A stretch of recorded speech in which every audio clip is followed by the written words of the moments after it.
Dear Papa Dudut, sa lahat po ng mga nakatutok ngayon, huwag pong kalimutan mag-like, mag-share at mag-subscribe. Maraming salamat po sa inyong lahat.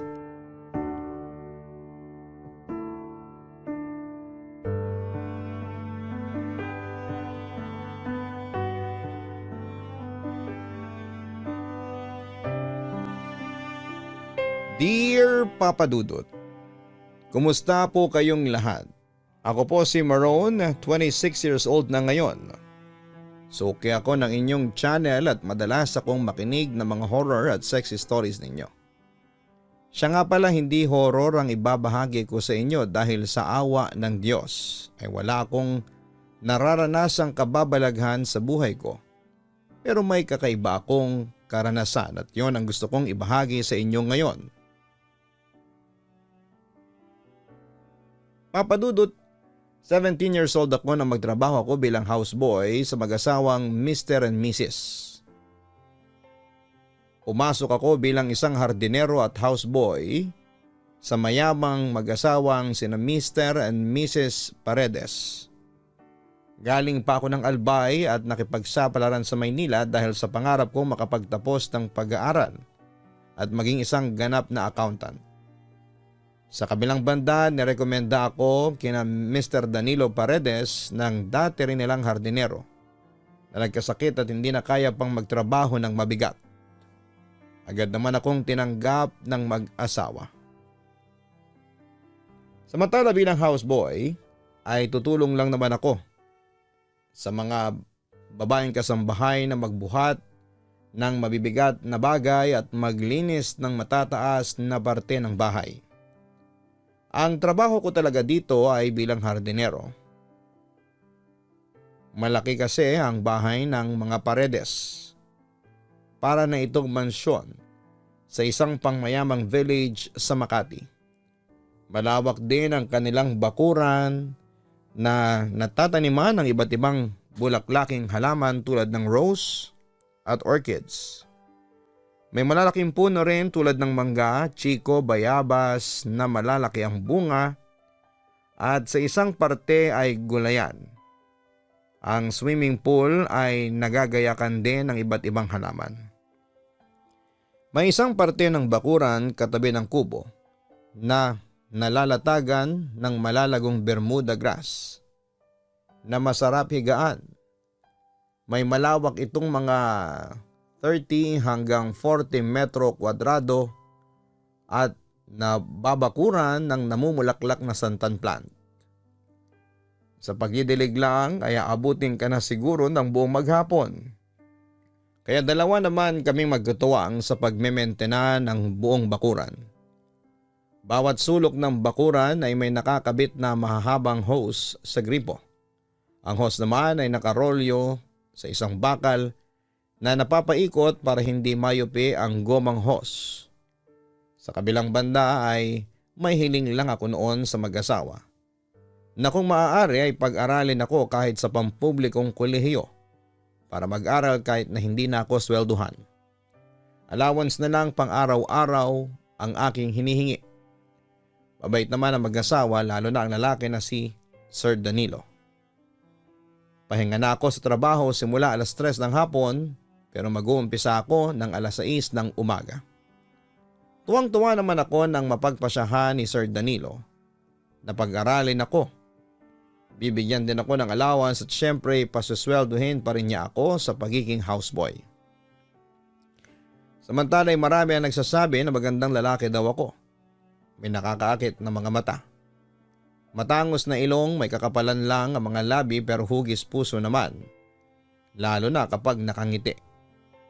Malapad din ang aking dibdib at may 6 packs na abs dahil batak na batak ako sa trabaho. Wala kang makikitang taba sa aking katawan. Puro muscles dahil sanay ako sa mabibigat na mga gawain. Sabi pa nga ni Danilo sa akin ay mabihisan lang ako ng maayos ay tatalunin ko raw ang ibang artista sa kakisigan. Sabi naman ng asawa ni Sir Danilo na si Leila ay kamukha ko raw si Joshua Garcia pero mas lamang daw ako dahil mas charming daw ako at mas maganda raw ang katawan ko. Mabait sa akin ang mag-asawa kaya hindi ko yon inabuso. at sa halip ay lalo akong nagsisipag sa aking trabaho doon sa bahay. Samantala hindi sa nangingialam ako noon, pero napansin ko kaagad na yung mag-asawang amo ko ay matagal nang hindi nagsasama sa isang kwarto. Hiwalay sila ng tulugan. Nagsimula ito sa palagiang pag-aaway na mag-asawa dahil sa selos. Hinala kasi ni Leila na nambababay ang asawa. Hindi naman sila baog pero hindi swertihin na magbuntis ang babae. Subsub kasi ang dalawa sa kanilang negosyo at napabayaan na ang pagsasama. Mahal naman nila ang isa't isa. Tinalo lang sila ng selos, araw-araw na pagtatalo. Siguro'y dahil walang anak. Nagsasama na lamang sila sa isang bubong dahil ayaw mapulaan ng kapwa nasa altas sosyedad. Napagkasunduan na lang nila na wala na silang pakialam at maghiwalay ng silid tulugan. Mabalik tayo sa akin. Ayon, araw-araw na maaga akong nagigising. Nagsisimula akong magtrabaho ng alas 5 ng umaga, una kong dinidiligan ng mga halaman sa harapan na nasa kabila ng bakod na pader. Saka ako magdidilig sa loob. Pagkatapos magdilig ay magwawalis ng mga nakakalat na dahon para itapon sa hinukay na balon na siya ring ginagawang pataba. Bawal na kasing magsunog ng mga basura tapos ay aalisin ang mga natuyong dahon o bulaklak sa halaman at susuriin kung may mga pesteng insekto. Dalawa naman kasing kaming gumagawa dito, bagamat alas 8 pa nagsisimula ang kapwa ko hardinerong Sinilo. Sinilo ang bahalang magputol ng damo dahil siyang marunong gumamit ng lawn mower, habang ako naman ang sagulayan dahil mas eksperto ako pagdating doon since naking bukid ako doon sa Albay. Sari-sari ang gulay na tanim, sobra pa nga sa kantang bahay kubo. Araw-araw ay ganoon ang aking routine. Maliban na lamang kung may ipapagawang iba ang amo ko o may ipapabuhat ang ibang kasambahay. Dati-rati ay nagsusolo lamang akong magwawalis at nagdidilig sa labas ng mansyon. Dahil nga sa sobrang aga kong magtrabaho. Subalit ngayon ay may nakakasabay na ako at nakakausap habang nagtatrabaho. Mga kasambahay na babae at baklang kasambahay ng kalapit bahay. Kahit na hindi nila sabihin sa akin ng direkta, alam kong humahanga sila sa akin na kahit maaga pa ay gumigising na at sinasabayan nila ako para masilayan ang aking kakisigan. Sa katunayan ay nakatulong pa sila sa akin dahil tinulungan nila ako sa ginagawa ko. Sinusuklian ko naman ng ngiti at pakyut ang mga dalaga at bading na humahanga sa akin. May mga pagkakataon pa nga na nakikipag-selfie pa sila sa akin dahil kamukha ko raw talaga si Joshua Garcia. Napapangiti na lamang ako sa kanila at minsan bago ako pumasok sa gate ng amo ko ay kumakaway pa ako sa mga tagahanga ko at nagfa-flying kiss na lalong kinakakilig ng mga ito. Isang mainit na araw kahit maaga pa ay maaninsangan ng panahon. Pawis na pawis ako noon habang ginagawa ang aking trabaho. Dahil basang-basa na sa pawis ang aking damit, ay hinubad ko na ito at sinampay na lamang sa aking balikat. Nalantad tuloy ang malapad kong balikat, maumbok na dibdib, ang pandesal sa tiyan at mga muscles sa braso. Wala naman akong kamalay-malay na may 2 pares ng mata. Ang kanina pang nagmamasid sa akin sa loob ng mansyon. Ang isang pares ng mata ay galing sa aking lalaking amo, si Danilo. Hangang-hanga siya sa katawan ko at minsang sinabi na niya sa akin ang bagay na yon ng harapan nang minsang makita niya akong nagpapalit ng damit dati sa aking kwarto. Siguro kung ganon kaganda ang aking katawan ay lalong magsiselo si Leila. Sino ba naman ang hindi mapapaibig sa magandang lalaki na ay napakaganda pa ng pangangatawan? Aniya. Napangiti lamang ako sa compliment na yon ng aking amo. Kung tutuusin ay magandang lalaki din si Danilo dahil sa may lahi silang Kastila. Matangkad at may kulay brown na mga mata. Maganda rin siyang magdala ng damit, kahit yata ano ang ipasuot ay babagay at madadala niya ng may class.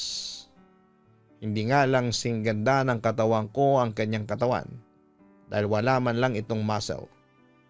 Hindi man lang yata siya nakapagbuhat kahit na isang maliit na timbang tubig. Pero bumawi naman si Danilo sa kinis at kulay puting kutis. Hindi mo siya kakikitaan ng anumang peklat o mga marka sa balat. Flawless kumbaga. Samantalang hindi ko alam ay may isa pang pares ng mata na nakatingin sa akin at yun ay ang asawa ni Danilo na si Leila. Wala akong kalam-alam na pinagpapantasyahan na pala niya ako. At nung minsang makita niya ako nakahubad sa kusina dahil kinukumpuni ko yung lababo noon kahit na hindi niya sabihin pero alam kong humahanga siya sa katawan ko. Hindi kasi makakapagsinungaling yung mga titig niya sa akin at galangon ng kanyang mga labi na napakakagat sa tuwing pinupunasan ko yung pawis sa katawan ko. Pero aminin ko rin papadudot na lihim akong nagkakagusto noon sa babaeng amo ko. Sobrang ganda ni Leila. Mayahalin tulad siya sa ganda ng artistang si Carla Abellana. Sa edad na 39 ay mapagkakamalan pa siyang mahigit na 20 anyos lang. Maputi at sexy. At minsan ay aaminin ko na napapanaginipan ko si Leila na niroromansa ako. Yun nga lang ay nagigising din ako sa katotohanan at iniisip na malabong mangyari ang panaginip ko dahil una, amo ko siya. Mayaman siya at sino ba namang alta ang papatol sa isang dukhang katulad ko. Bukod doon ay 17 years old lamang ako. Mukhang hindi naman papatol si Leila sa isang menor de edad. Samantala pagkatapos kong maghardin ay naligo muna ako tapos ay mabilis na nagpalit ng damit. Nang biglang bumusina si Danilo. Hudyat yon para puntahan ang gate para buksan yon. Papalapit na ako sa gate nang tawagin muna ng amo at pinupunasan muna ang windshield ng sasakyan kahit nakaka-car wash lamang ito. Okay na po sir, buksan ko na po ang gate. Tanong ko sa amo ko. Nakita kita kanina, ganda ng katawan mo ah. Puri ni Danilo sa katawan ko sabay hawak sa dibdib at may pagpisil pa roon. Dati ka bang nag-gym Maroon? Sunod na tanong ng amo ko. Hindi po sir, babad lang po ako sa mabibigat na trabaho. Sapol sa pagkabata ko po, sagot ko naman. Kung babae lang ako matagal na kitang pinikot. Pabirong wika ni Danilo sa akin. Sige buksan mo na ang gate, utos pa niya sa akin. Napangiti lamang ako pero nakaramdam ako ng pamumula ng pisngi sa hiya. Pagkatapos sabihin niyo ni Danilo sa akin. Pero that time ay hindi ko pa alam kung ano ba talaga ang ibig sabihin niya noon. Napansin naman ng amo ko na medyo na awkward ako kaya ngumiti siya at tinapik niya ang balikat ko bago siya pumasok sa kanyang kotse. Ingat po kayo sir, pahabol ko pa. Mag-iingat talaga ako para sa iyo, Maroon. Nakangising wika ni Danilo sabay kindat sa akin. Pagkalis ng among lalaki ay pinatawag naman ako ni Leila at pinagmamadali pa ako. Sabi ng isang kasambahay, nagmamadali naman akong umakyat. Kumatok ako sa pintuan ng sinid ng among babae ko. Nang bumukas ang pinto ay tila na starstruck ang amo ko. At hindi agad nakapagsalita. Napatitig lamang siya sa akin mula ulo hanggang paa at pabalik mula paa hanggang ulo. May ipag-uutos po ba kayo? Ang muling tanong ko kay Leila. Pangatlong tanong ko na ito bago tila nahimasmasa ng amo ko. Oo nga pala Maroon. Palitan mo ng ilaw ang banyo at malabo na. Linisin mo na rin ang pagkakabitan. Saka palitan mo na rin ang mga bulaklak sa flower vase. Lanta na kasi, utos pa ni Leila. Opo ma'am, wala na po ba? Wika ko. Wala na. at wala sa sariling hinagod ang dibdib ko. Ang tambok ng dibdib mo ang sarap pisil-pisilin.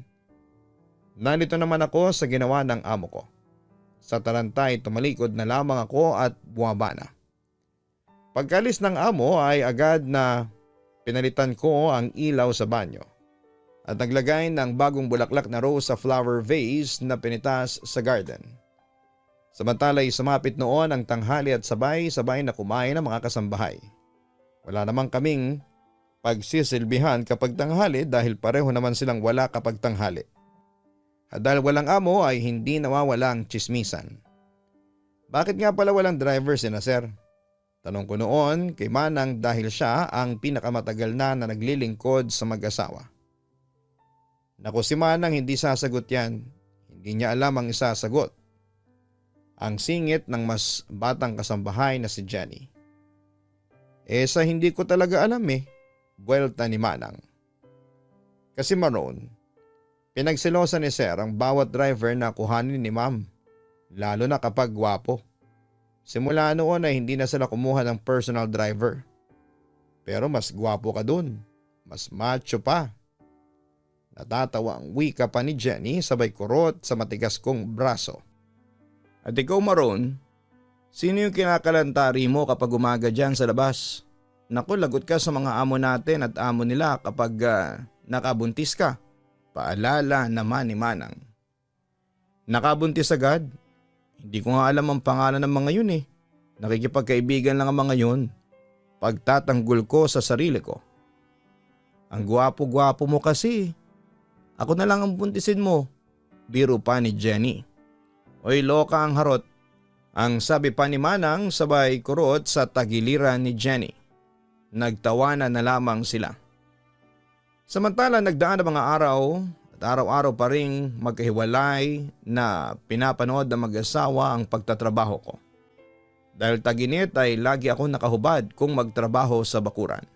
Wala akong kalam-alam noon na gustong-gusto na pala ng mga amo ko ang pawisang katawan ko. Lalo na at tumutulo na ang maraming pawis sa maigsing maong shorts na suot ko. Isang gabi ay sobra talagang init ng panahon. Kahit may electric fan ay tagaktak pa rin ang pawis ko. Hindi na rin ako makatulog sa tindi ng init. Naisipan kong lumabas muna at nagpunta sa garden kung saan ay naroon ng malawak na parte na natataniman ng malalagong Bermuda grass. Nahiga ako doon. Malamig ang dampi ng damo sa aking likod. Nakaramdam ako ng ginhawa. Sabayan pa ng pag-ihip ng hangin. Nakatulog ako nang hindi ko namamalayan. Ang hindi ko alam ng mga oras na yon ay bumangon si Leila para magbanyo. Pagbalik sa higaan ay natanaw niya akong natutulog. Hindi ko siyempre alam kung ano ang ginawa niya ng mga oras na yon. Basta nagising na lamang ako nang makaramdam ako ng tila may pumipisil sa pagkalalaki ko. Pagdilat ng mga mata ko ay laking gulat ko nang makita ko ang amo kong babae na tumabi sa akin habang hinahawakan niya ang private part ko. Ma'am, bakit po? Sorry po, mainit kasi kaya dito ako nakatulog. May takot na nagsorry ako sa aking amo, subalit ibang sinagot ni Leila. Paligayahin mo ako, Maroon. Gusto kong matikman ang katawan mo. Ang walang kagatul-gatul na sabi sa akin ni Leila. Ho? Yun lang ang naisagot ko dahil nadaganan na ako ng amo at hinalikan sa labi. Ang sabi ko, romansahin mo ako, Maroon. Alisin mo ang init ng katawan ko. Patunayan mo sa akin na lalaki ka. Ang sabi pa ni Leila. Wala na ako nagawa noon at sa garden ay nagparaos kami ni Leila. Hindi na ako pumalag kasi bilang lalaki gusto ko rin kasing maka-experience ng ganon. Pero first time kong gawin yon, kay Leila ko sinuko ang aking virginity. Halos mabaliw at mawala na ako ng lakas sa ginagawa namin. Pero papadudot wala kaming kamalay-malay ni Leila na may isa pang nanonood sa aming ginagawa. Si Danilo hawak ang Larga Vista o binoculars. At sa amin yon nakafocus. Kitang-kita niya ang ginagawa namin ng asawa niya. Hindi ko alam kung nagsiselos siya o naiinggit kay Leila ng mga sandaling yon. Samantala'y halos 30 minuto kaming nagromansahan ni Leila sa garden. Unang nakarao si Leila, sumunod naman ako. Napayakap ako sa babae kasi halos mawala na ako ng lakas noon. Naghahabol din ako ng hininga ng mga sandaling yon. Salamat Maroon at napasaya mo ako. At naramdaman kong babae ulit ako. Galak na sabi ni Leila sa akin. Pero curious ako Ma'am Leila. Hindi ba kayo nagtatalik ng asawa ninyo? Curious kong tanong habang nagbibihis kami ng damit.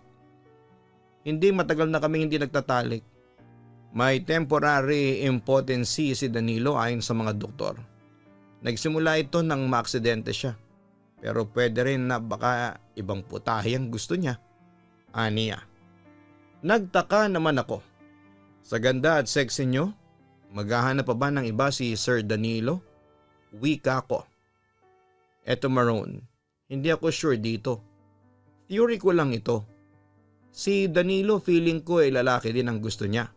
Sabi ni Leila na siya ko namang kinagulat. Tapos ay bigla ko naalala yung mga titig ni Danilo sa akin at yung pagpisil niya noon sa dibdib ko. Kaya pala may nararamdaman ako sa amo kong lalaki. Kinabukasan ay maagang pumasok si Leila sa trabaho habang si Danilo naman ay nakapagtatakang hindi pumasok dahil masama daw ang kanyang pakiramdam. Bukod sa siya naman ang CEO ng sarili niyang kumpanya kaya may karapatan siyang umabsent kung gugustuhin niya. Bandang alas 8 ng umaga ay narinig kong nag-uusap ang mga kasambahay at iba pang mga helpers. At doon ay nalaman ko na binigyan pala sila ng allowance para mag-shopping o dumalaw muna sa kanilang mga pamilya. Nalungkot naman ako kasi parang ako lang ang hindi binigyan. Tapos nung nakita pa ako ng amo ko ay sinabi pa niya sa akin na maiiwan daw ako dito sa bahay para samahan ako. Nang wala na yung mga kasambahay at iba pang mga helpers ay muli akong tinawag ng amo kong lalaki. Halika Maroon, punta ka sa silid ko. Utos niya sa akin. Agad naman akong sumunod at ewan ko ba pero nakaramdam ako ng excitement na hindi maipaliwanag. Pagpasok ko ay tumambad sa akin ang katawan ni Danilo. Hindi man malalaki ang kanyang mga muscles pero pwede nang pagpantasyahan. Kung i-describe ang overall appearance ng amo ko sa gay lingo, very twink ang datingan niya.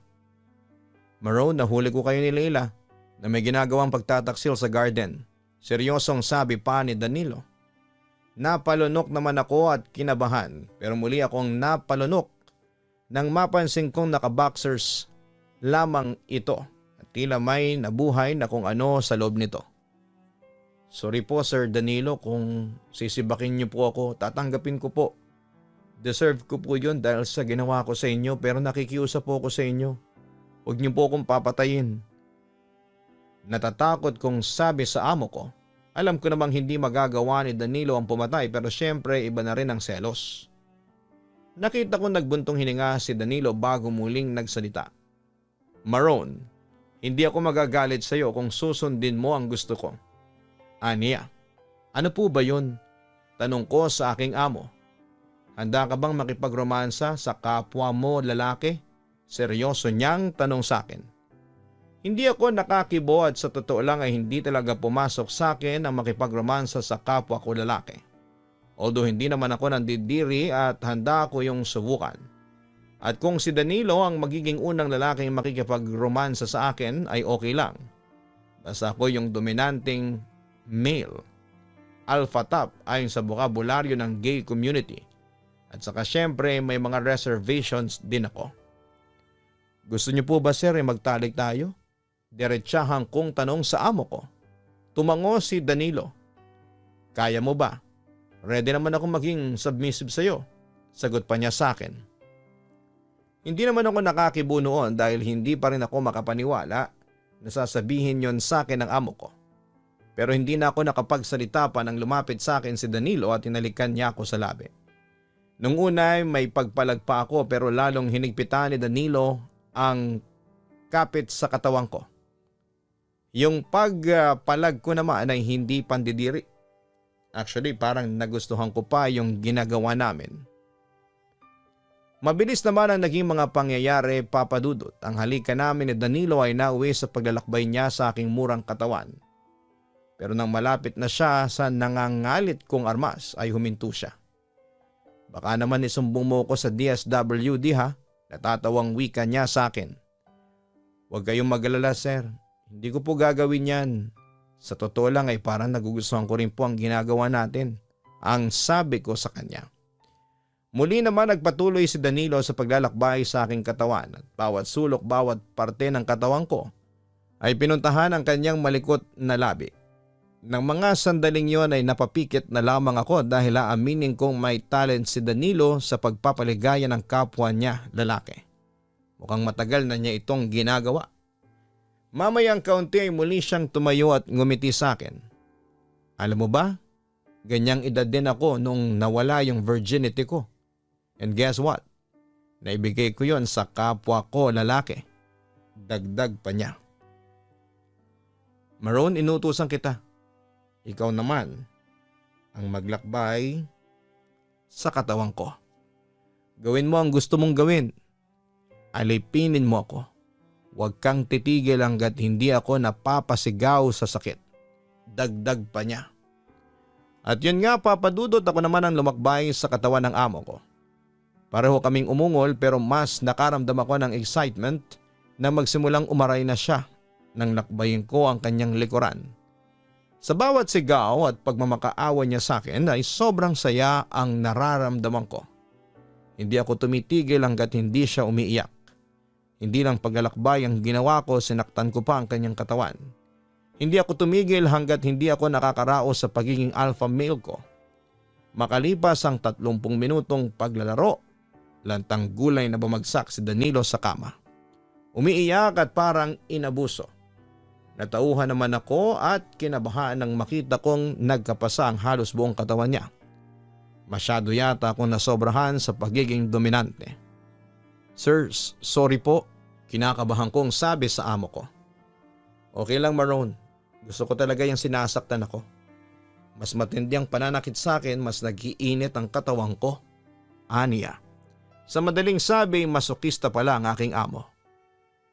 Habang nakakaramdam pa rin ako ng guilt sa ginawa ko, umupo ako sa tabi ng nakaplakda pa rin si Danilo.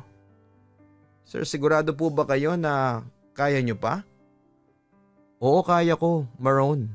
Ulitin natin to ha. Gusto kong pahirapan mo pa ako.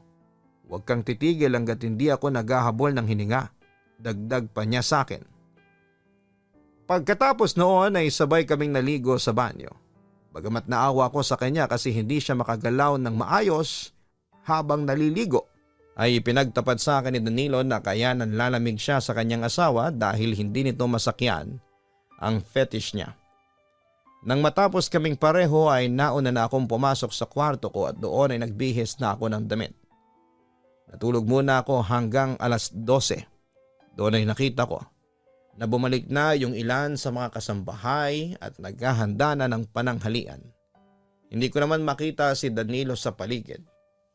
Sabi ni Jenny nasa kwarto lang daw ang amo namin, parang may sakit. Kinagabihan ay maagang nagapunan si Danilo. Tapos na ang lalaking amo ko nang dumating naman si Leila galing ng trabaho at hindi naman talaga sila sabay kumain ng asawa. Agad itong pumasok ng kwarto at nanood ng replay ng NBA. Ilang gabi ang lumipas at walang nangyari sa amin ng mga amo ko. Tahimik lang si Danilo habang si Leila ay panay ang lapit sa akin pero hindi kami nagtatalik. Pero sa ika-6 na gabi pagkatapos ng una naming pagtatalik ni Danilo ay pinatawag ako ng mga amo ko sa kanilang kwarto. Naikwento sa akin ni Danilo ang nangyari sa inyong dalawa. Kaya pala marami siyang pasa ng gabing makita ko siya. Seryosong panimula ng babae. Nakaramdam naman ako ng hiya at hindi makatingin ng diretsyo sa mga amo ko.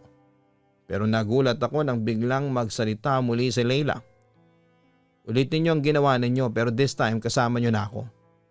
Napatingin na ako sa aking mga amo at nagudyat sila sa akin tungkol sa gusto nilang mangyari. Tatluhan. Threesome. Magkahalong kaba at excitement ang naramdaman ko kasi first time kong gagawin yon. At yun na nga, sinimulan na namin ang tatluhan sa isang kama.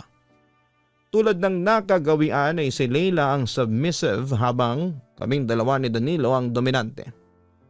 Pero nag-request sa akin ang lalaki kong amo dahil gusto raw niya akong matikmang muli.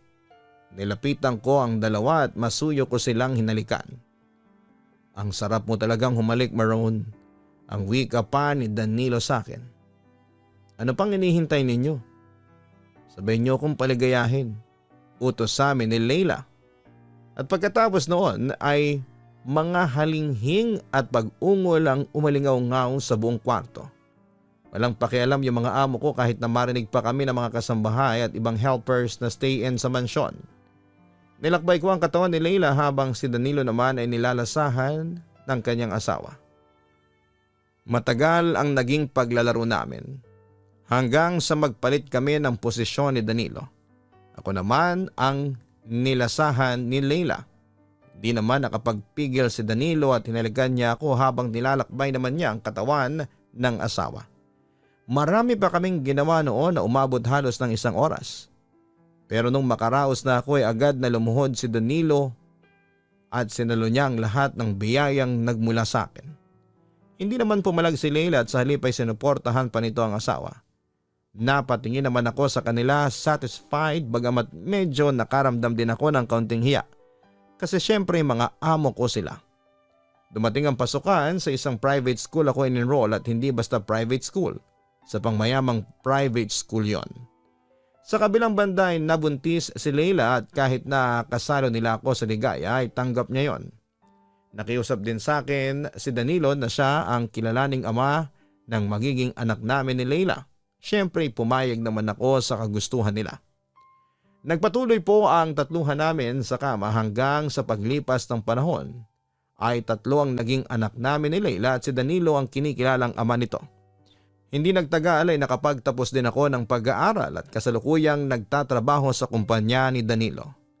Samantala hindi na ako nag-asawa dahil parang nagpakasal na rin ako sa mag-asawang Danilo at Leila. Kasama pa rin ako sa kanilang ligaya pero syempre alam ko rin ang limitasyon. At saka masaya naman ako sa aking ginagawa at wala akong halong pagsisisi kasi mabait sa akin ang mga amo ko at tinuring ko na ring mga karelasyon. Alam kong marami ang magugulat sa aking kwento. Marami ang magsasabi na immoral ang ginawa namin. Pero wala akong pakialam sa mga sasabihin sa akin ng iba. Basta wala kaming tinatapakang iba ay ipagpapatuloy namin ang aming ginagawa. Anyway, bago ko tapusin ang aking kwento, disclaimer lang, hindi tunay na mga pangalan ang binanggit ko sa kwento. Nag-isip na lamang ako ng mga random names and surnames para masuportahan ang ibabahagi kong kwento sa inyo. Pero ang masasabi ko lang, kilala sa business world sina Danilo at Leila at nanggaling sila sa pamilya ng mga bilyonaryo. Hanggang dito na lamang po ang kwento ko at sana'y mapili po ninyong i-upload kahit na medyo controversial ang tema. Muli ay maraming salamat at magandang araw sa inyong lahat. Lubos na gumagalang, Maroon. Maraming salamat Maroon sa pag-share mo ng iyong kwento sa aming programa. May mga tao talagang sadyang adventurous, lalo na kapag may kinalaman sa pag-ibig. Sila yung mga tinatawag na polyamorous o yung marami kang iniibig. Wala tayong karapatan ng humusga sa kanila since ginusto nila yon at wala naman silang sinasagasa ang tao o institusyon. Hindi man siya tradisyonal na pag-iibigan. Pero lahat naman tayo ay may karapatang maging masaya sa buhay. Hayaan natin sila sa gusto nila at kung isa sila sa mahahalagang tao sa buhay mo, tanging payo lamang ang maibibigay mo sa kanila. Igalang at irespeto ang kanilang desisyon. Muli tandaan natin na buhay nila yan at hindi natin yon saklaw.